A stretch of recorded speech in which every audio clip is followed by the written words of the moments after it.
Olá, hoje a gente vai mergulhar nas ideias de Charles Darwin, sabe? Aquele naturalista britânico que, bom, mudou tudo na nossa visão do mundo natural.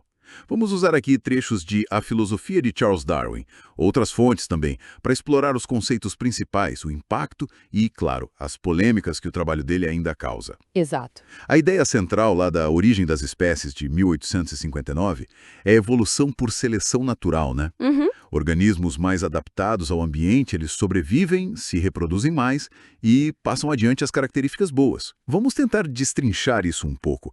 Qual foi o primeiro soco no estômago que essa ideia deu? Olha, foi algo gigantesco.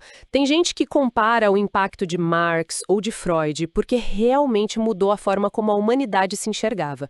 Darwin basicamente tirou as explicações, digamos, milagrosas e colocou a ciência no lugar. Explicou a origem das espécies de um jeito naturalista, né? E trouxe a ciência para perto de mais gente, desafiando visões bem antigas. E isso ficou ainda mais forte com a descendência do homem, certo? Quando ele nos conectou diretamente aos primatas. Sim. Colocou a gente dentro da natureza, não como algo separado ou superior. Imagine o choque para quem acreditava na criação literal tipo Gênesis. Com certeza. Foi um questionamento direto da ideia de um propósito divino em tudo, sabe? Para muita gente, abalou a própria fé, os alicerces religiosos mesmo. De repente, coisas como a mente, a consciência, a moralidade, que antes eram, assim, território da religião, da metafísica, passaram a poder ser investigadas pela ciência. Gerou um debate. Exato. Um debate que, na verdade, continua até hoje, né?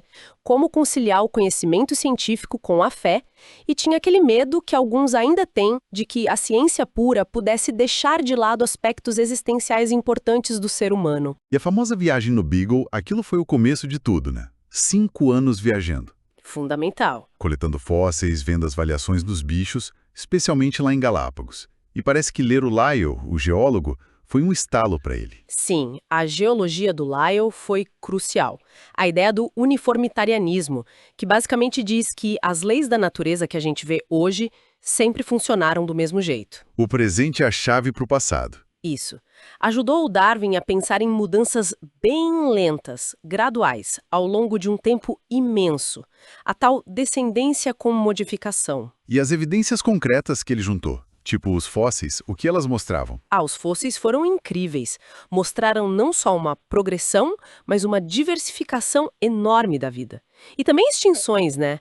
Muitas formas de vida que simplesmente desapareceram. E a morfologia comparada, que é basicamente comparar a estrutura dos organismos. As semelhanças, as diferenças, também apontava para essa ancestralidade comum. Uhum. Claro, o que faltava para ele na época era entender como as características passavam de pai para filho, o mecanismo da hereditariedade. Isso só veio bem depois com o trabalho do Mendel sobre genética, que foi redescoberto mais tarde. Agora, entrando numa parte mais espinhosa. As fontes falam muito de como as ideias dele foram distorcidas, né? Mencionam o Herbert Spencer, a tal sobrevivência do mais apto. Exatamente. E essa frase nem é do Darwin, é bom dizer. O Spencer pegou essa ideia, simplificou demais e usou para justificar, assim, o capitalismo selvagem até racismo. O tal do darwinismo social. Isso, uma ideologia bem perigosa que aplicava de forma totalmente equivocada a competição biológica para justificar a desigualdade social, racial, coisas que não têm nada a ver com a teoria original. E falam também do primo do Darwin, o Francis Galton, e a eugenia. Sim, o Galton defendia a ideia de melhorar a espécie humana por meio de reprodução seletiva. É super importante entender, e as fontes reforçam isso, que essas foram aplicações políticas, deturpações graves do pensamento do Darwin, que era muito mais complexo. Levaram a coisas horríveis, né? Esterilização forçada nos Estados Unidos, na Alemanha nazista. A gente está só relatando o que as fontes dizem sobre como essas ideias foram usadas historicamente. É um alerta, né? Sobre o perigo de usar a ciência de forma errada. Mas e o legado científico mesmo, que veio depois? As fontes citam biólogos como E.O. Wilson. Sim, o Wilson é famoso pela sociobiologia, que busca entender as bases biológicas do comportamento social dos animais, incluindo humanos. Temos também o Stephen Jay Gould e o Niels Eldredge, que propuseram o equilíbrio pontuado. É aquela ideia de que a evolução não é só lenta e gradual, mas pode ter uns surtos de mudança rápida intercalados com períodos longos de pouca mudança. Interessante. e o Dawkins. Ah, o Richard Dawkins, um grande defensor da evolução, muito conhecido também pelas críticas fortes ao criacionismo. Falando nisso, a resistência às ideias de Darwin também continua firme, né? Pelo que as fontes indicam. O criacionismo, que às vezes aparece com o nome de design inteligente, Uhum. ainda causa debate, principalmente em currículos escolares lá nos Estados Unidos, por exemplo. Exato. Essa tensão não é nova, vem desde o julgamento de Scopes, lá em 1925, e continua aparecendo em pesquisas e debates atuais.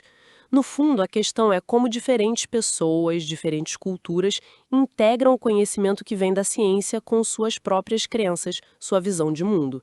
Tem uma frase do Darwin que é ótima para isso. A ignorância gera confiança com mais frequência do que o conhecimento. Dá o que pensar, né? Com certeza. Então, para a gente ir fechando, o Darwin não só deu um mecanismo para explicar a evolução, a seleção natural, mas ele mudou radicalmente a nossa percepção sobre a vida e sobre nós mesmos. Mostrou essa nossa conexão profunda com todo o resto do mundo natural. Exatamente. E isso nos deixa com uma reflexão final puxada por outra frase do Darwin. O homem ainda carrega em sua estrutura corporal a marca indelével de sua origem humilde. Pensando nisso, né? Como essa nossa ligação tão funda com o passado evolutivo, essa marca indelével, como será que ela ainda molda quem a gente é hoje? Nosso comportamento, nossas sociedades e até os dilemas éticos que a gente enfrenta mesmo com tanta tecnologia? Fica aí a pergunta. Gente, encontro vocês em outro podcast. Não esqueçam de se inscrever no nosso canal.